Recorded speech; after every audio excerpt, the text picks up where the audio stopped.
Hello everyone. स्वागत आप सभी का passion of history YouTube channel में। तो हम हमारी जो है मध्यकालीन भारत पढ़ रहे थे। मध्यकालीन भारत में हमने दिल्ली सल्तनत को पढ़ना शुरू कर रखा था।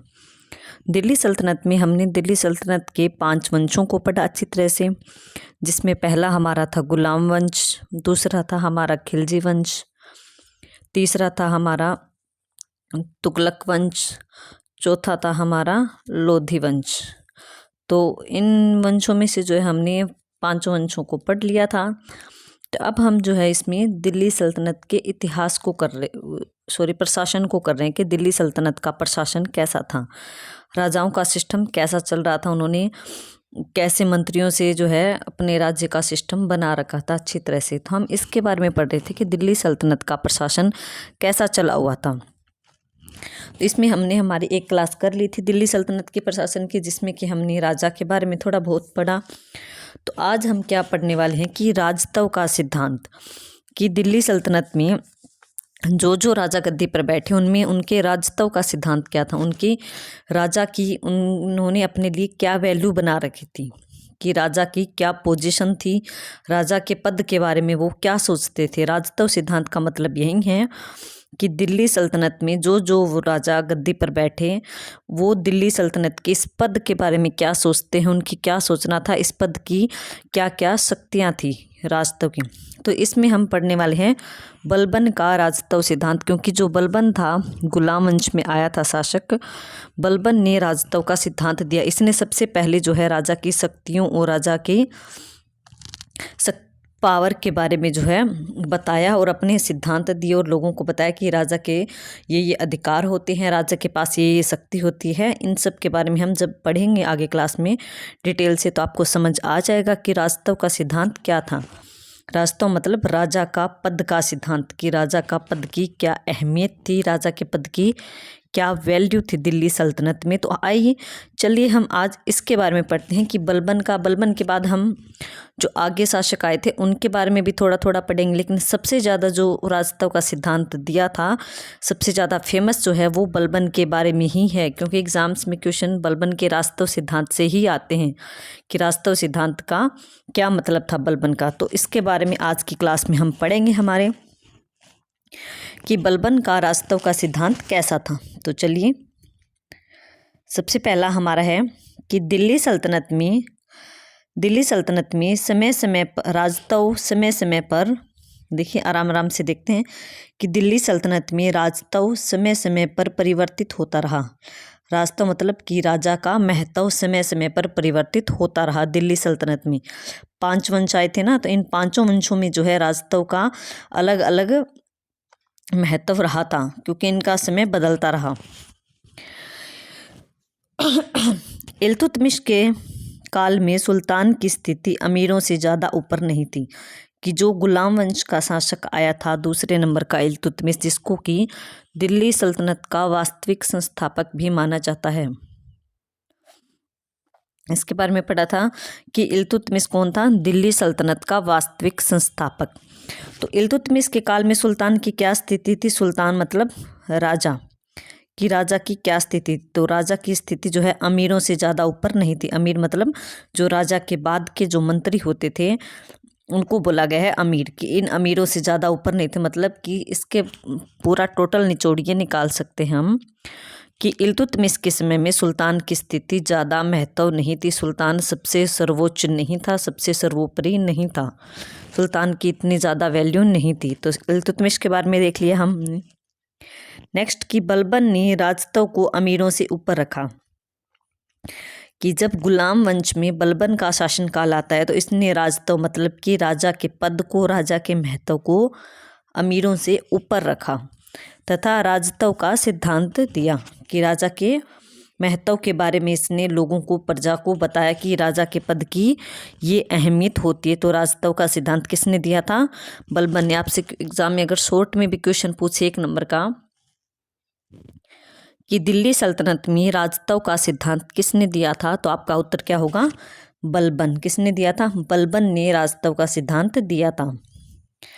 बलबन ने अपने पुत्र बुगरा खान, कि बलबन ने अपने पुत्र बुगरा खान को समझाते हुए कहा कि राजा में देवताओं का अंश होता है। देखो बलबन ने कितना राजा के पद को बढ़ा चढ़ाकर बताया कि राजा के पद में देवताओं का अंश होता है, कि जो राजा गद्दी पर बैठता है राजा में देवताओं का अंश होता है, कि देवता का आशीर्वाद होता है, देवता का ही एक रूप माना है बलबन ने राजा को। तो इसी अपने बेटे को बता रहा है, बुगरा खान को राजा के पद की वैल्यू बता रहा है, जिसकी समानता कोई मनुष्य नहीं कर सकता। किसकी? सुल्तान की या फिर राजा की। ऐसा किसका सोचना था? बलबन का। बलबन ने अपने राजतव सिद्धांत में ये सारी बातें बताई हैं कि राजा में देवताओं का अंश होता है, राजा की समानता कोई मनुष्य नहीं कर सकता, क्योंकि राजा एक आम मनुष्य नहीं होता। सुल्तान या फिर राजा एक ही बात है, याद रखिएगा आप, क्योंकि दिल्ली सल्तनत में राजा को क्या बोला गया है? सुल्तान।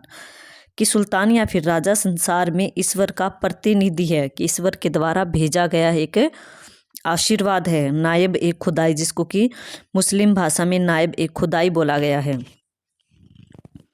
कि सुल्तान क्या है? संसार में ईश्वर का प्रतिनिधि है। राजा सुल्तान में देवताओं का अंश होता है। सुल्तान की समानता जो है कोई मनुष्य नहीं कर सकता। ये किसने कहा? ये सब बातें ये बलबन ने कही अपने राजतव सिद्धांत में। किसके लिए? सुल्तान के लिए या फिर राजा के लिए, राजा के पद के लिए इसने अपनी प्रजा के सामने अपने विचार रखे थे। नेक्स्ट है कि बलबन का राजतव जो था ईरानी या फिर फारसी विचारों पर आधारित था। कि बलबन का जो सिद्धांत या फिर राजतव के बारे में जो उसकी सोच थी, उसकी बातें थी, वो किस पर आधारित थी? तो वो ईरानी विचारों पर। ईरानी बोल दो या फिर फारसी, कहीं कहीं पर फारसी लिखा होता है, कहीं कहीं पर ईरानी लिखा होता है। तो राजतव सिद्धांत किस पर आधारित था बलबन का?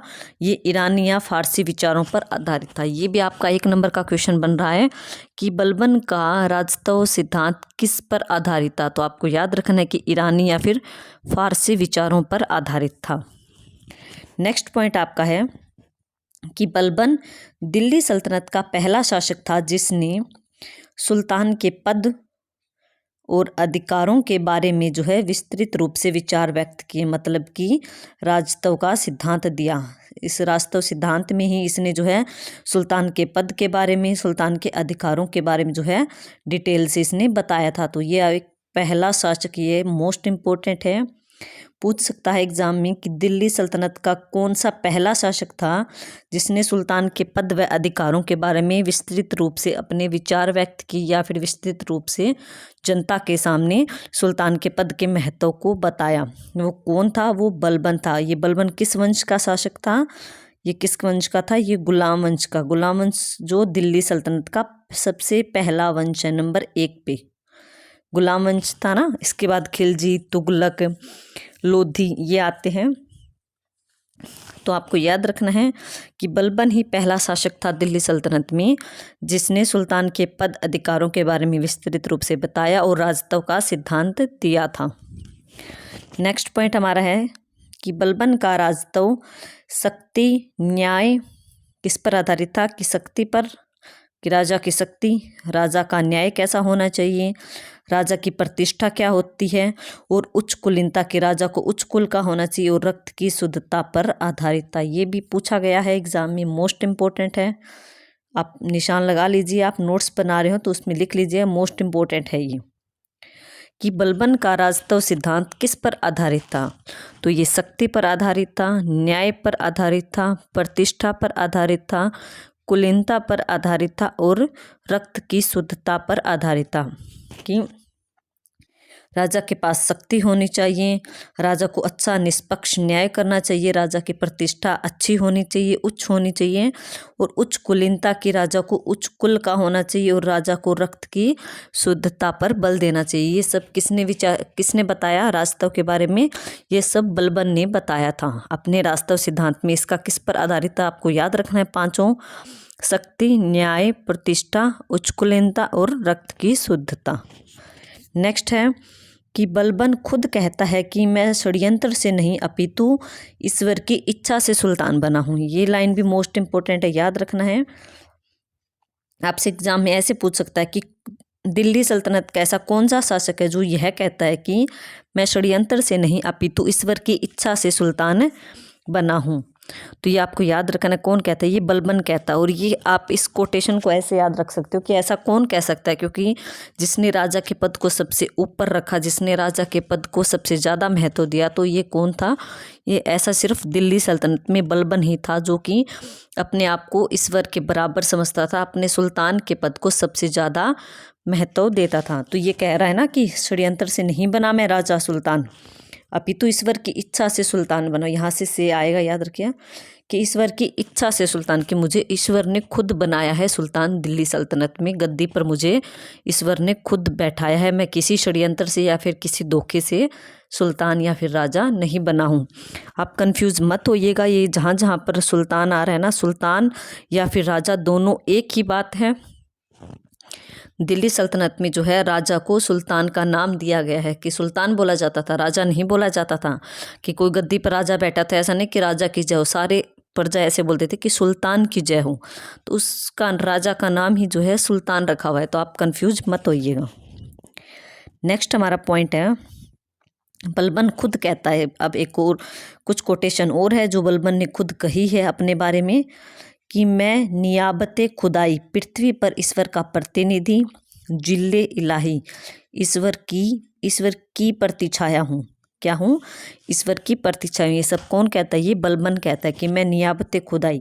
पूछ सकता है कि अपने आप को नियाबते खुदाई या फिर जिल्ले इलाही किसने कहा है, तो किसने कहा है, ये बलबन को, बलबन ने कहा है अपने आप को। नियाबते खुदाई का क्या अर्थ होता है, पृथ्वी पर ईश्वर का प्रतिनिधि, कि पृथ्वी पर ईश्वर के द्वारा भेजा गया प्रतिनिधि या फिर दूत बोल दो आप। नेक्स्ट है जिल्ले इलाही। जिल्ले इलाही मतलब ईश्वर की प्रतिछाया, कि ईश्वर की छाया ही हूँ मैं, ईश्वर ने ही मुझे भेजा है। नेक्स्ट है कि राजा का हृदय, ये बलबन ही कह रहा है कि राजा का हृदय ईश्वरीय कृपा का विशेष भंडार होता है, कि ईश्वर की कृपा सबसे ज़्यादा किस पर होती है, वो राजा पर होती है। राजा का हृदय कैसा होता है, ईश्वर के समान होता है, कृपा करने वाला, दया करने वाला।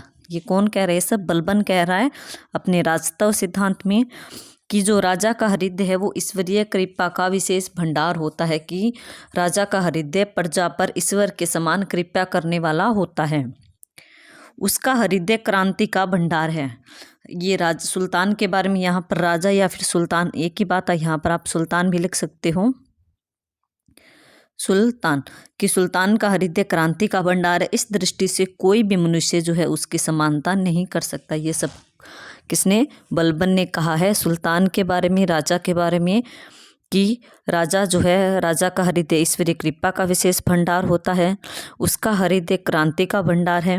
इस दृष्टि से कोई भी मनुष्य जो है उसकी समानता, किसकी, राजा की समानता नहीं कर सकता। राजा के समान कोई भी नहीं है दुनिया में। ये सब ऐसा बलबन का मानना था कि जो राजा गद्दी पर बैठा है वो ईश्वर की कृपा से बैठा है, वो ईश्वर की छाया है, उसका हृदय ईश्वर के समान उदार है, तो उस समानता जो है कोई भी मनुष्य पृथ्वी पर नहीं कर सकता। ऐसा किसका मानना था, बलबन का मानना था अपने राजतत्व सिद्धांत में। ये सब आपको बातें याद रखनी है, इससे आपको क्लियर हो जाएगा कि ये राजतत्व का सिद्धांत आखिर है क्या। तो इसमें बलबन ने अपने जो है राजा की तारीफ की, राजा को सबसे ऊपर बढ़ चढ़कर बताया है अपने राजतत्व सिद्धांत में। नेक्स्ट पॉइंट है, बलबन ने स्वयं को दंत कथाओं में मशहूर ईरानी बादशाह अफरासियाब का वंशज बताया है। अफरासियाब जो था मशहूर ईरानी बादशाह था, जो कि काफ़ी दयालु माना जाता है, काफ़ी उसकी वैल्यू थी, तो उसके बराबर बताया है अपने आप को कि मैं उसका वंशज हूँ, उन्हीं की पीढ़ी का हूँ मैं। नेक्स्ट है कि बलबन ने अपने दरबार का गठन भी फारसी पद्धति पर ही किया, क्योंकि हमने ऊपर पढ़ा था कि बलबन का राजतत्व सिद्धांत ईरानी या फिर फारसी पद्धति पर ही आधारित था। तो जब इसका राजतत्व का सिद्धांत इन पर आधारित था, तो इसने अपने दरबार का गठन या अपने दरबार का सिस्टम भी कैसा बनाया, तो इसने फारसी पद्धति के आधार पर की। जैसा फारस के राजा या फिर बादशाह अपने दरबार को लगाते थे, अपने दरबार में सारा सिस्टम रखते थे, ऐसा सारा का सारा सिस्टम बलबन ने भी अपने समय में लागू किया, अपने दरबार में लागू किया। मोस्ट इम्पोर्टेंट है, पूछा जाता है कि बलबन ने अपने दरबार का गठन किस पर आधारित किया था, तो फारसी पद्धति पर, फारस के राजाओं से प्रेरणा लेकर या फिर फारस के राजाओं की नकल करके उसने अपने दरबार का सिस्टम भी फारस के राजाओं की तरह ही चलाया था। नेक्स्ट पॉइंट है, अपनी प्रतिष्ठा बढ़ाने के लिए दरबार में गैर इस्लामी प्रथाओं की शुरुआत की। किसने? बलबन ने अपनी प्रतिष्ठा की। जब बलबन सुल्तान या फिर राजा बना हुआ था, अपनी प्रतिष्ठा बढ़ाने के लिए उसने दरबार में गैर इस्लामिक प्रथाओं की, जो मुसलमान नहीं मानते थे जिन प्रथाओं को, उन प्रथाओं को भी उसने अपने दरबार में शुरू किया। जैसे कौन कौन सी थी वो प्रथाएं? जैसे पहली थी सिजदा, फिर पायबोस, एक नौरोज का त्यौहार है, ये देखते हैं। सिजदा क्या होता है? सिजदा शुरू किया बलबन ने। सिजदा होता है घुटनों के बल बैठकर सुल्तान के सामने सर झुकाना। कि सुल्तान या राजा जो है गद्दी पर बैठा हुआ है, अगर कोई बाहर से आ रहा है, कोई भी इंसान, कोई भी बंदा दरबार में, तो आते ही क्या करेगा? सिजदा करेगा, घुटनों के बल बैठकर सुल्तान के सामने सर झुकाएगा। उसको सिजदा बोला गया। ये बलबन ने जो है शुरू किया था अपने दरबार में, कि कोई भी बाहर से व्यक्ति आएगा, वो आते ही दरबार में राजा के सामने क्या करेगा? सिजदा करेगा, घुटनों के बल बैठकर सुल्तान के सामने सर झुकाएगा। नेक्स्ट है पायबोस। पायबोस का क्या अर्थ है? सुल्तान के पैर चूमना। बलबन ने अपने दरबार में ये भी लागू किया कि बाहर से कोई भी व्यक्ति अगर आ रहा है दरबार में, वो सिजदा करेगा, उसके बाद वो पायबोस करेगा। पायबोस मतलब सुल्तान के पैर चूमेगा। ये दोनों काम किसको जरूर करने होते थे? जो भी बाहर से दरबार में आता था राजा के सामने पहली बार। नेक्स्ट है, बलबन ने प्रसिद्ध ईरानी या फिर फारसी, एक ही बात है, कि बलबन ने प्रसिद्ध ईरानी नववर्ष की, जो ईरान का नववर्ष होता है, उसको क्या बोला गया है? नौरोज का त्यौहार बोला जाता है। याद रखिएगा, जो ईरान होता है, ईरान में जो नववर्ष बनाते हैं उसको क्या बोलते हैं? वो नौरोज का त्यौहार बोलते हैं अपना। तो इसने बलबन ने अपने दरबार में जो है इस नौरोज के त्यौहार को भी शुरू किया, जहाँ इस त्यौहार में क्या होता था? सूर्य पूजा होती थी, सूर्य की पूजा होती थी। और यह फंक्शन कितने दिन चलता था? 19 दिनों तक चलता था। ये बलबन ने अपने दरबार में, अपने समय में, जब बलबन राजा बना था, तो उसने अपने समय में इस त्यौहार को शुरू किया था। तो ये आपको तीनों याद रखने हैं कि सिजदा, पायबोस और नौरोज का त्यौहार मनाना किसने शुरू किया था? तो ये किसने किया था? बलबन ने किया था, अपने राजतव सिद्धांत के तहत या फिर अंडर। कि बलबन ने अपने राजतव सिद्धांत में सिजदा, पायबोस और नौरोज का त्यौहार, इन तीनों को लागू किया, और इन तीनों को अपने दरबार में लागू भी किया। सिजदा को भी लागू किया, पायबोस को भी लागू किया, और नौरोज का त्यौहार भी उसने अपने दरबार में बनाना शुरू किया था।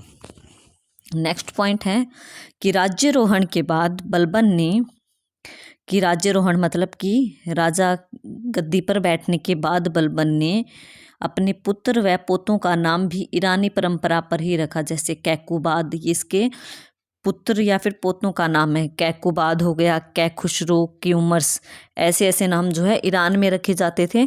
तो उसने ईरान के ही नाम जो थे वो अपने बच्चों या फिर अपने पोतों के रख दिए। तो ये ईरानी परंपरा से या फिर ईरान के बादशाहों से बलबन बहुत ज़्यादा प्रभावित था। ये आपको ध्यान रखना है। नेक्स्ट पॉइंट आपका है कि बलबन ने रक्त की शुद्धता व कुल की उच्चता पर बल दिया। ये हमने ऊपर पढ़ा था कि बलबन का सिद्धांत न्याय, प्रतिष्ठा, उच्च कुलीनता पर और रक्त की शुद्धता पर आधारित था। तो इसने रक्त की शुद्धता पर बल दिया और कुल की उच्चता पर बल दिया। बलबन कहता है कि जब भी मैं किसी नीच कुल में जन्मे व्यक्ति को देखता हूँ तो मेरी आंखें जलने लगती हैं और गुस्से में हाथ जो है तलवार पर जा पड़ता है। मतलब कि इसको, बलबन को इतनी चिढ़ थी नीची जाति के लोगों से या नीचे कुल में जन्मे लोगों से, इसको इतनी इरिटेशन होती थी कि यह कहता है कि जब भी मैं किसी नीचे कुल में जन्मे व्यक्ति को देखता हूँ तो मेरी आंखें जलने लगती है। मतलब मुझे इतना ज़्यादा गुस्सा आता है कि गुस्से में मेरा हाथ तलवार पर जा पड़ता है और मन में आता है कि मैं इस तलवार से इस आदमी का खून कर दूं, इसका कत्ल कर दूं, नीचे कुल में जन्मे व्यक्ति को। तो मतलब उसको इतनी घृणा थी नीचे कुल में जन्मे व्यक्ति से।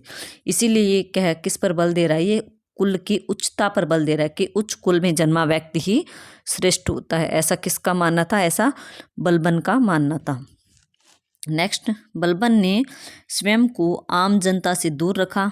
इसने अपने आप को आम जनता से दूर रखा क्योंकि इसका मानना था कि राजतव जब आम जनता के पास जाता है तो वह क्षीण हो जाता है। क्षीण मतलब कमज़ोर हो जाता है। कि जब राजत्व जो है आम जनता के, राजत्व मतलब कि राजा जब आम प्रजा के सामने बार बार जाता है तो उसकी जो है वैल्यू कम हो जाती है और उसका राजत्व जो है वो कमज़ोर हो जाता है, उसकी इतनी वैल्यू नहीं रहती। इसलिए जो है प्रजा के सामने यह बहुत ही कम आता था, आम जनता के सामने इतने दर्शन नहीं देता था बलबन, इतना आम जनता से। इसीलिए अपने आप को दूर ही रखा इसने, क्योंकि इसका ऐसा खुद का मानना था कि जब राजा बार बार जनता के सामने जाता है तो उसकी वैल्यू कम हो जाती है, उसको वह कमज़ोर हो जाता है, उसकी इतनी वैल्यू नहीं रहती, उसकी इतनी इम्पोर्टेंस नहीं रहती। ऐसा बलबन का मानना था। ये सब इसके राजतत्व सिद्धांत में लिखा हुआ है। राजतत्व सिद्धांत में इसके सारे विचार थे। नेक्स्ट है, बलबन ने शराब का त्याग कर दिया। इसने नशे वाली चीज़ों का त्याग कर दिया, सबसे ज़्यादा शराब का। सामाजिक सभाओं में नृत्य बंद करवा दिया, कि जो भी फंक्शन होते थे सोशल कल्चरल, उसमें इसने संगीत नाचना ये सब बंद करवा दिया। शराब पर पूर्ण नियंत्रण लगा दिया और दरबार में हंसी मजाक भी बंद करवा दिया। एकदम सीरियस माहौल इसने अपने दरबार का करवा दिया। सब जो है सीरियस रहते थे, काम की ही बातें होती थी, उच्च कुल के लोग ही दरबार में बैठते थे। इसने अपने दरबार का रंग ढंग ऐसा बना लिया था, किससे प्रेरणा लेकर, फारस से लेकर ईरान से लेकर। नेक्स्ट पॉइंट है कि दिल्ली सल्तनत के अन्य सुल्तानों के लिए राजतत्व सिद्धांत का महत्व। ये हमने ऊपर किसके बारे में पढ़ा, हमने ऊपर पढ़ा बलबन के राजतत्व सिद्धांत के बारे में, कि बलबन का राजतत्व सिद्धांत कैसा था, उसका राजा के बारे में क्या सोचना था, उसका राजा के पद के बारे में क्या सोचना था। इसके बारे में हमने सब पढ़ा कि बलबन क्या क्या सोचता है, वो क्या क्या अपने राजा के बारे में बातें कहता है, उसको किस किस चीज़ से चिढ़ थी। तो अब हम देखने वाले हैं कि दिल्ली सल्तनत के जो अन्य सुल्तान थे, मतलब कि दिल्ली सल्तनत में और भी वंश आए थे, उनमें और भी सुल्तान बने थे, इन सब सुल्तानों का क्या सोचना था राजतत्व के बारे में, राजतत्व सिद्धांत के बारे में इनके क्या विचार थे। तो खिलजी वंश जो कि हमारा दूसरा वंश था, कि उसमें जलालुद्दीन खिलजी जो कि इसका खिलजी वंश का संस्थापक था, जलालुद्दीन खिलजी का राजतत्व सिद्धांत उदार निरंकुशवाद पर आधारित। उदार मतलब नरम स्वभाव का था इसका, कि नरम स्वभाव था, निरंकुश भी था लेकिन इतना ज़्यादा नहीं था, उदार था। तो इस किस्म में इतना ज़्यादा महत्व नहीं था राजा का। नेक्स्ट है अलाउद्दीन खिलजी, जो कि दूसरा शासक था खिलजी वंश का, ने भी सुल्तान पद की गरिमा को कायम रखा। इसने स्वयं को जिल्ले इलाही घोषित किया, ईश्वर की प्रतिछाया घोषित किया। जिल्ले इलाही का अर्थ हमने ऊपर पढ़ा था। जिल्ले इलाही का क्या अर्थ था, बलबन भी खुद को जिल्ले इलाही कहता है, नायब ए खुदाई कहता है। तो जिल्ले इलाही का अर्थ है ईश्वर की प्रतिछाया, ईश्वर का भेजा हुआ रूप। नेक्स्ट, अलाउद्दीन खिलजी के अनुसार राजा का कोई संबंधी नहीं होता। संबंधी मतलब कोई रिश्तेदार नहीं होता। अलाउद्दीन खिलजी के राजतत्व सिद्धांत में रक्त की शुद्धता थी, कुलीनता के स्थान पर योग्यता व राज्य हित को सर्वोच्चता दी गई थी। ये किसने दी थी, अलाउद्दीन खिलजी ने। कि अलाउद्दीन खिलजी ने जो है रक्त की शुद्धता व फिर उच्च कुल के स्थान पर किसको ज़्यादा महत्व दिया था, इसने योग्यता को महत्व दिया था। कि अगर व्यक्ति नीचे कुल का है तो भी, अगर उसमें योग्यता है तो भी वो अच्छा है, उस बस इंसान में योग्यता होनी चाहिए, अलाउद्दीन खिलजी ने कहा था। उसने राज्य हित को सर्वोच्चता दी, कि अगर राज्य के हित में अगर कोई काम हो रहा है तो इसमें हमें कुल नहीं देखना चाहिए, हमें ऊंची नीची जाति नहीं देखनी चाहिए, हमें सिर्फ योग्यता को महत्व देना चाहिए। किसने दिया है महत्व, ये अलाउद्दीन खिलजी ने दिया है। नेक्स्ट पॉइंट हमारा है कि अलाउद्दीन खिलजी सुल्तान राजतत्व को कानून से ऊपर मानता था। उसके अनुसार सुल्तान के शब्द ही कानून है। ये भी मोस्ट इम्पोर्टेंट पूछ लिया जाता है कि किस राजा के अनुसार जो है सुल्तान के शब्द ही कानून है, तो वो अलाउद्दीन खिलजी था। खिलजी वंश का दूसरा शासक, काफ़ी इम्पोर्टेंट शासक है ये। तो इसने कानून को जो है कानून से ऊपर ही राजा को माना है। इसने कहा कि अगर राजा ने कोई नियम बना दिया, कोई कानून बना दिया तो वो ही सही होगा, कोई भी लिखित कानून इससे ऊपर नहीं है। राजा ने जो शब्द बोल दिए वही कानून बन जाता था, मतलब कि राजा ने जो भी लाइन बोल दी वही कानून है, इससे ऊपर कुछ भी, कोई भी किताबें या फिर कोई भी रीति रिवाज नहीं है, राजा के शब्द ही सबसे ज़्यादा महत्वपूर्ण है। ऐसा किसका मानना था, ऐसा अलाउद्दीन खिलजी का मानना था। नेक्स्ट पॉइंट हमारा है कि मोहम्मद बिन तुगलक ने भी शासन में किसी का हस्तक्षेप स्वीकार नहीं किया। कि मोहम्मद बिन तुगलक जो था, तुगलक वंश का शासक, उसने भी अपने शासन में किसी का हस्तक्षेप स्वीकार नहीं किया। कि जब राजा गद्दी पर बैठे तो किसी दूसरे को हस्तक्षेप नहीं करना चाहिए। उसने उलेमा के प्रभाव को अस्वीकार कर दिया। उलेमा कौन थे? इस्लामिक धर्म के धार्मिक गुरु। कि जो इस्लाम धर्म जो था उसके धार्मिक पुजारी, धार्मिक गुरु जो थे, उनको उलेमा बोला गया था। इसने उलेमा के महत्व को भी स्वीकार नहीं किया मोहम्मद बिन तुगलक ने। इसने कहा कि सुल्तान ही सबसे ऊपर है और योग्यता के आधार पर पद बांटे। मोहम्मद बिन तुगलक ने जिसमें जो है योग्यता थी, जिसमें गुण थे, उनके अनुसार जो है इनको पद दिए थे। प्रारंभ में तो सुल्तान पद के लिए खलीफा की भी स्वीकृति नहीं ली। खलीफा कौन था? खलीफा था मुस्लिम इस्लामिक धर्म का धार्मिक गुरु। सबसे बड़ा जो इस्लाम धर्म का धार्मिक गुरु था उसको क्या बोला जाता था? उसको खलीफा बोला जाता था। लेकिन शासन के अंतिम समय में उलेमाओं के विरोध को कम करने के लिए मोहम्मद बिन तुगलक ने मिस्र के खलीफा से खिल्लत प्राप्त की। खिल्लत मतलब एक अनुमति प्राप्त की थी, सिर्फ कि मैं सुल्तान बना हूँ, आप मुझे अपना आशीर्वाद दे दीजिए, अपनी खिल्लत दे दीजिए। किससे ली थी इसने? मिस्र के खलीफा से। नेक्स्ट पॉइंट है कि फिरोज शाह तुगलक ने, अब ये तुगलक वंश का अगला शासक था फिरोज शाह तुगलक। कि फिरोज शाह तुगलक ने उलेमा के प्रभाव में रहकर, उलेमा जो कि मुस्लिम धर्म के गुरु थे, उलेमाओं के प्रभाव में रहकर कार्य किया जिससे सुल्तान पद की गरिमा कम हुई। क्योंकि अगर उलेमा हस्तक्षेप ज़्यादा कर रहे हैं तो वो सुल्तान को ज़्यादा महत्व नहीं देते थे, सुल्तान के पद को इतना ज़्यादा ऊंचा नहीं उठने देते थे। उलेमा अपने चलाते थे, उलेमा जो कहते थे वहीं सुल्तान को मानना पड़ता था। अगर उलेमा का प्रभाव ज़्यादा था शासन में तो इसका अर्थ यही था कि उलेमा ने जो कह दिया सुल्तान को उसकी आज्ञा का पालन करना पड़ता था। सुल्तान की सबसे बात ज़्यादा नहीं मानी जाती थी, सुल्तान के शब्द ही कानून नहीं होते थे उस समय, जहाँ पर उलेमा का प्रभाव ज़्यादा था। तो फिरोज शाह तुगलक के समय जो उलेमा का प्रभाव जो था वो काफ़ी कम, उलेमाओं का प्रभाव काफ़ी ज़्यादा था, जिससे कि राजतव का ह्रास हुआ, मतलब कि राजतव का पतन हुआ, राजा के पद की वैल्यू कम हुई। नेक्स्ट है कि लोधी वंश का राजतव सिद्धांत अफगान सरदारों की समानता पर आधारित था। उनकी शासन व्यवस्था राजतंत्रीय न होकर कुलीन तंत्र थी। ये कुलीन के कुल के हिसाब से ज़्यादा शासन करते थे, कुल के हिसाब से ज़्यादा व्यक्ति को जो है महत्व देते थे। तो इसमें हमने हमारी आज की क्लास में क्या देखा?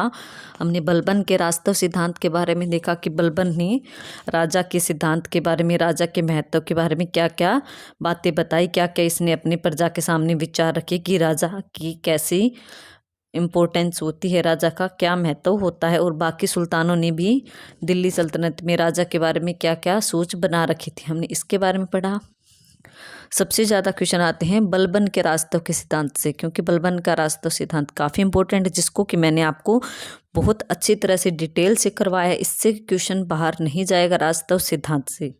तो आपको बार बार ये क्वेश्चन, ये जो है नाम देखने को मिलता है कि राजतव सिद्धांत, बलबन का राजतव सिद्धांत।